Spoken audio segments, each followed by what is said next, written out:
The Handkerchief by Great 78. Chapter 74. Instant Darkness. The sensation was immediate and cloying.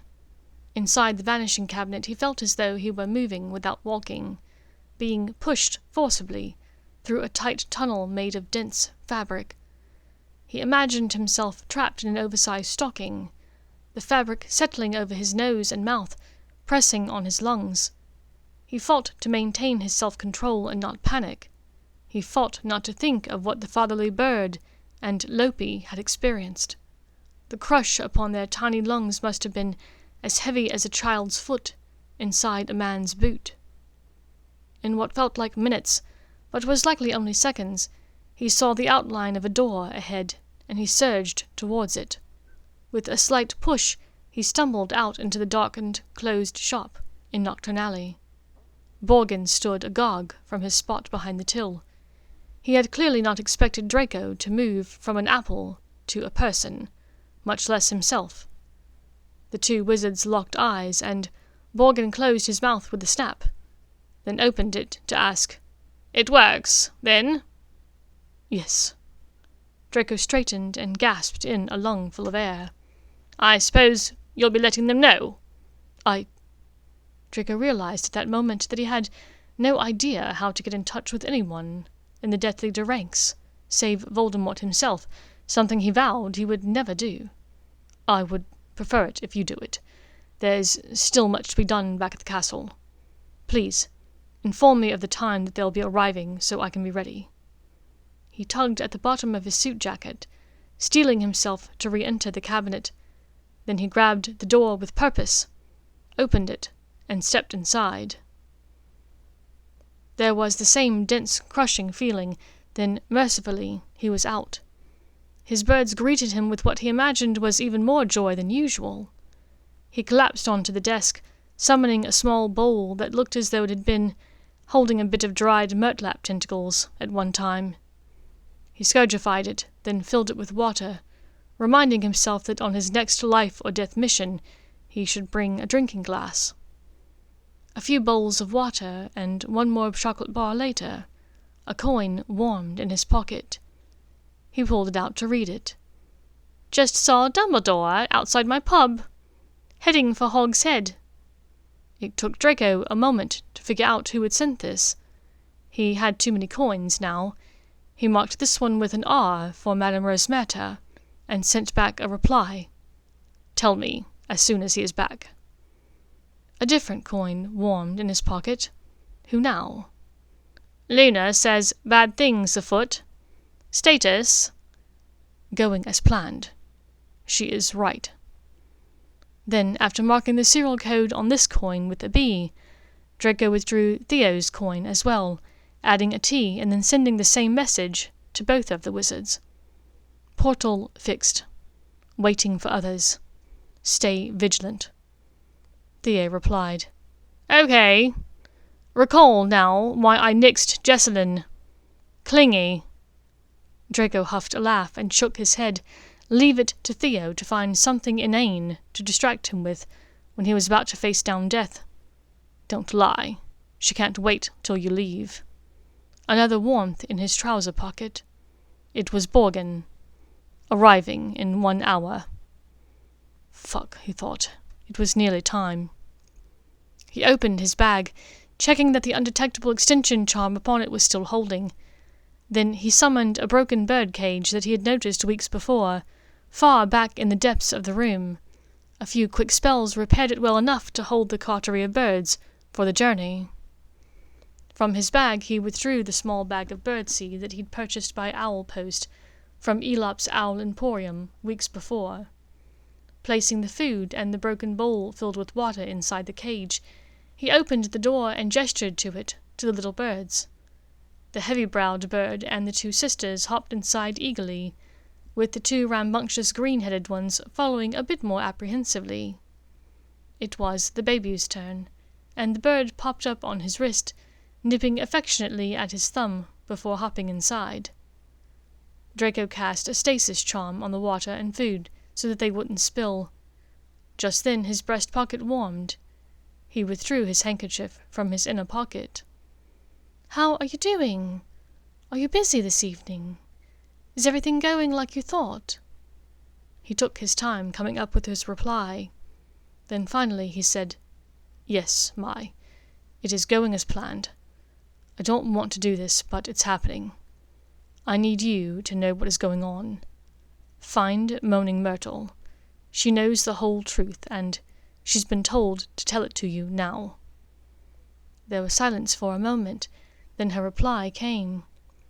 "Harry left with Dumbledore earlier, under his invisibility cloak. I don't know where they went, or how long they will be. Ron and some others are watching your door.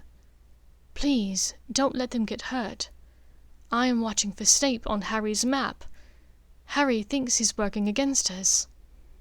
After a moment, Draco wrote back, "Thank you for letting me know. I will keep them out of this if I can. I'm sorry for confiding in Myrtle, but the secrecy bond doesn't seem to apply to ghosts. I couldn't let you know what was happening too far in advance. It's just too heinous. I worry you may never look at me the same again." "Draco, you know I love you. I know you're not in this spot by choice." "I love you too. I always will. Please don't forget it." "Never." "Dobby," Draco called softly. With a pop, the elf appeared upon the tilting desk, holding out his little arms for balance. "Yes, Draco Malfoy?" Draco smiled a bit at the use of his full name with no title. It was an improvement, he thought. "I need for you to keep all of the elves out of sight tonight. There are bad things happening in the castle, and they need to stay safe. Can you do that?" "Yes, Draco Malfoy." Dobby nodded eagerly. "And you will stay safe too?" "I hope so. Dobby, I need for you to know I'm not—" He corrected himself. "I don't want to be like my father, regardless of what you might hear later." Draco hung his head. He could tell that there was no secrecy bond in place, likely because Lord Voldemort did not find house elves worthy of consideration or esteem. But he could not bring himself to tell the tiny elf what he was about to do. "I already knew this, Draco Malfoy." Dobby tilted his head as if confused as to why Draco felt the need to say this. "Go, please. Stay safe." The elf popped away, leaving Draco alone again. He checked his watch. Only about 20 minutes until they began to arrive. He removed his coins for Theo and Blaise from his pocket, sending the same message. 20 minutes. Stay inside common rooms. Barricade doors. Their messages came back nearly simultaneously. From Blaise, "Padma will protect. Luna and I fight. Met up with Granger." And from Theo, "Transfiguring my appearance. Going to help fight." Fuck. Fuckity fuck. He couldn't believe it. 2 sodding Slytherins running off to act like bloody Gryffindors. He wrote back to both. "Not necessary. Stay inside." "Cheers, mate," came Theo's answer. Blaise simply said, "You tell Luna that, then. Good luck." He threw up his hands in exasperation. If they wanted to stick out their necks, Draco could not stop them. But Hermione needed to leave. He withdrew his handkerchief and said, "Vinca Major," a bit forcefully. "Didn't Myrtle tell you to leave? I need you to go. I need you to be safe. Please don't do this." It was several minutes before a reply came. "I'm sorry. We're going to do what we can to stop this. Harry gave me and Ron and Ginny his Felix Felicis to keep us safe, so we'll have that extra protection." There was a moment's pause, then she continued. "Draco, I know you've been given a job, and I know what it is. To be honest, I feared that it might be this some time ago. Voldemort is doing this to test you. You don't have to kill him. When Dumbledore returns, just talk with him." She made it sound so simple. Part of him thought It could have been.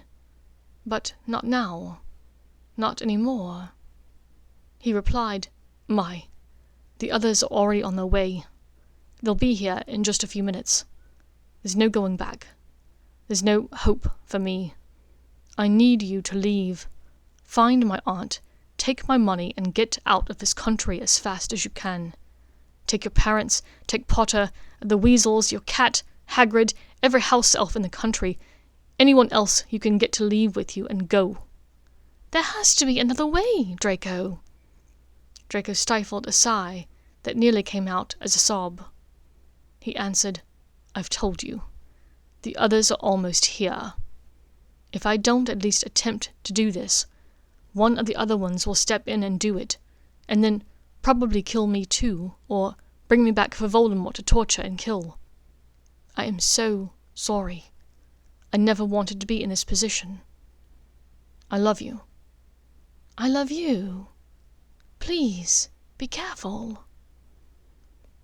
He used his wand to clear a path from the cabinet to the door. He picked up his bag, then put it down again. As he started going through the plans in his mind, he realized that he had no idea where they would go once they were out of this room. Dumbledore was still gone. There had been no word from Rosmerta about his return. Behind him, the cabinet glowed softly, and the door banged open. Blimey! That was some right shit! There, yeah? A crude voice said, issuing from a crude face. Shut your bunghole, Amicus! You're blocking the door! Put up now! Both of you shut up and move your fat asses! A cold and calculating voice said. Ah, Mr. Malfoy, is it? I dare say you may remember me. We've met a few times at your house. Draco recognized the harsh, brutish features of Thorfinn Roll. You've already gotten the pleasure of hearing from our esteemed colleagues, Amicus and Electo Caro here. Roll referred to the two that came in front. We're not married, the witch cackled.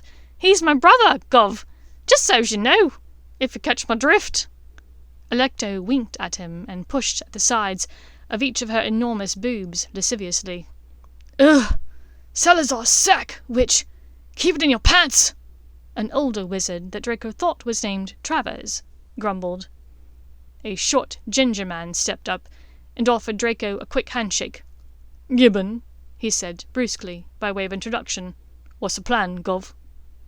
I think older and more experienced wizards than this one can come up with a plan, yes, Gibbon? A man in back said sternly. It was Pansy's uncle, Corbin Yaxley. Yeah, no telling what we'd be doing if some young ponce is leading. If it was up to my stepson, we'd all be sitting around rolling cigarettes and talking about the meaning of life or some shit, said another man, hitting Travers on the back as he laughed. Draco recognized him as Blaze's stepfather, Selwyn. Not much of a welcome party, I'll say, crowed Amicus. No finger sandwiches, then. I fancy cucumber myself. Ew! Give me a minute. I can make us some curry chicken ones, bruv. Electo giggled garishly, having spotted the birds in the repaired cage. She pounced upon it, prodding her wand through the bars haphazardly. Come here, chickie! Draco sent a non-verbal burning jinx at the foul woman's hands, and she screamed in pain, jumping away from the cage. Let's get something straight, Draco said, leveling his wand at her and the others. This is my mission. I know the ins and outs of this school. I'm here to kill Dumbledore. You're just the help. And nobody touches my fucking birds, or they're the first one I murder. Am I clear? As crystal, cackled Amicus. Then let's talk strategy. I still don't see the benefit of not just killing the ones right outside, in the corridor, complained Yaxley. That clears our path. They were gathered around an oversized banquet table that had a large, deep burn mark down the center. Everyone had found chairs in varying states of brokenness to pull up to it. We're trying to get to Dumbledore, not to take out a few measly fourth years.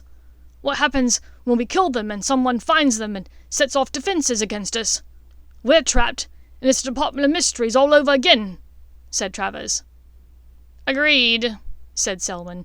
"A distraction will be enough to get past a few kids. Then, if we're caught, we don't have meaningless murders pinned on us. The Dark Lord doesn't have the Ministry in his control yet. We could be forced into some stupid trial and miss out on all the fun because we're stuck in Azkaban." "I've got Peruvian instant darkness powder, and my hand of glory," said Draco. "I can get us past them. Easy." "I'll bet that hand is glorious," Alecto leered, leaning on her elbow to get closer to him. "Shut it, sis! No one wants to swim in your fish hatchery," chortled Amicus, and the siblings devolved into exchanging stinging jinxes like second years. Draco pinched the bridge of his nose. "So," said Draco, hoping to get back on track. "Dumbledore is still away from the castle, so we need some bait to entice him back. He's just down at the village pub." "Then why the fuck aren't we going down there? We should just go down there and kill him between pints," said Gibbon in his gravelly voice, slapping the table. "Let's see. Dumbledore, able to disapparate, and surrounded by fully trained wizards with no compunction about killing us, versus Dumbledore, trapped by wards and surrounded by a handful of novice teenagers. Gosh, I wonder which way we should go," shot back Draco. Gibbon stood down, shamefaced. "So," continued Draco as though he hadn't been interrupted, "we need to entice him back. Gibbon, when we get out in the open corridor, you go ahead up the stairs to the top of the astronomy tower. Send up the dark mark. It'll look as though there's been a murder up here, and Dumbledore will come running." "What are we going to be doing? Standing around with our thumbs up our bums?" asked Alecto, who sounded as though she wouldn't mind it. "There's going to be pushback," said Roll. "The other teachers, maybe a few auras. Potter and that mudblood bitch. The kids that Selwyn and Travers and Yaxley met in the DOM. Draco clenched his teeth at the mention of Hermione. "What do I do after I set off the mark? Just sit there and wait? Won't he come to where it's hovering over? I don't want to face him alone," complained Gibbon. "Then come back down, twat. Or don't, who gives a shit?" "Well, are we ready?" asked Yaxley impatiently. "No, not quite yet," thought Draco, bile rising again in his stomach. "No, not quite yet," said a scratchy, throaty voice from the front of the vanishing cabinet. All 8 heads turned simultaneously to see the thick hair and whiskers of Fenrir Greyback, half transformed in spite of the waning crescent moon. His lips drew back from his surfeit of teeth, saliva dripping slowly down his chin. "I love being here at Hogwarts. So much young blood. Delicious, delicious," the werewolf said with a low chuckle, and Draco fought not to physically recoil. He noticed with grim satisfaction that he wasn't the only one. Travers and Selwyn appeared ill at ease as well. "Fenrir, glad you could join us," Rolls said in a clipped tone. "Our plan is to go out in cover of darkness until we reach the open corridor further down, to make it easier to pick off these kids one by—" "I don't care about your plan," Greyback growled. "I'm just here for fresh meat." "Yes, well," Roll seemed chastened. "Malfoy, are you ready?" "Even less than I was a moment ago," he thought to himself, but he wisely kept his mouth shut. He stood and walked to his bag, giving Greyback a wide berth. He picked up his bag and removed the pouch of Peruvian darkness powder and his hand of glory, and opened the charm-extended bag wide to accommodate the birdcage. "What's with the birds?" he heard Greyback mutter to the others. "Don't ask him about the fucking birds," said Selwyn. Draco turned away from the others, pretending a coughing fit. He covered his mouth with the handkerchief, whispered the password, then sent, "It's starting." He finished by coughing out her last name to erase the words, and replaced the square of fabric securely in his pocket. "Let's go," he said, more resolve in his voice than in his heart. The Peruvian instant darkness powder worked better than any charm. They walked in a human chain through the dim gloom, passing the fumbling Weasleys and Neville as they groped in the dark. Greyback was thankfully in the back, furthest from Draco, and he was glad to know that Greyback apparently couldn't scent out people at this point in his werewolf cycle. The darkness was total and complete, and Draco wondered where the Weasley twins had sourced it. Darkest Peru, obviously, and an image of a brown bear in a red hat and blue coat jumped to his mind. It was from a book from his Aunt Andre. Draco took deep breaths. It helped center him to remember that there were good people on the other side of his present darkness. They moved out of the darkness powder now, and into the open corridor. A left turn, then a right. Greyback was walking next to him now, much to his distaste. From behind, an incarcerous spell flew at their group, wrapping thick ropes around Travers. Draco ducked, flattening himself to the wall. He wasn't firing back unless he had to. Gibbon raced up the nearby stairs to the astronomy tower. Another spell knocked down Amicus, and suddenly the corridor was filled with killing curses, fired at random by Roll. Draco jumped behind a statue, hoping that Roll had terrible aim. The Order was arriving now. Draco saw his cousin in Fedora run by, firing Bombardier curses at the advancing Death Eaters. A coin warmed in his pocket. A note from Osmerta. Dee saw Mark, flying to top of astronomy tower. Draco looked up at the stairs, to the tower, in time to see Gibbon running down them. One of Roll's killing curses hit the man in the chest, and he crumpled to the ground. Elsewhere he could see some Gryffindors, and several Weasleys fighting the Carrows, Selwyn and Yaxley battling Lupin and his cousin, Travers knocked out by McGonagall, and Roll still having thankfully awful aim. Only Macmillan and Hannah Abbott, closely followed by a few Ravenclaws, streamed into the corridor, shield charms ready. Greyback was huddled over a body that was fighting back feebly. From his hiding spot, Draco fired a Petrificus Totalis at the werewolf's back, and the creature tipped and rolled onto his curled side. Summoning every bit of his courage, he raced to the bottom of the stairs and up. At the midway point of the staircase he felt an odd, tugging, burning sensation on his arm. Evidently Gibbon had erected some sort of barrier on the stairs to keep anyone without a dark mark out. The door at the top of the stairs was closed, but Draco could almost make out the mumble of voices. Had others come up, and he'd missed it? He burst through the door with his wand drawn, fully expecting an attack, regardless of which side the people at the top of the astronomy tower were on. "Expelliarmus!" he yelled as soon as he stepped onto the landing. It wasn't a killing curse, but it would give him a fighting chance against one of the greatest wizards of all time. He watched with a mixture of horror and amazement as a wand, one he'd seen from a distance many times within Hogwarts, catapulted into the air, flipping end over end, flying up, arcing into the night sky. It was his first disarming spell not used in a training situation. Rather than using a pulling motion on the spell, he'd used a pushing one, causing the other wand to fly away from him, not to him. His eyes were glued to the wand all the way up and then down, so it was a shock to look back at the wand owner and see the wizened, surprised face of Albus Dumbledore.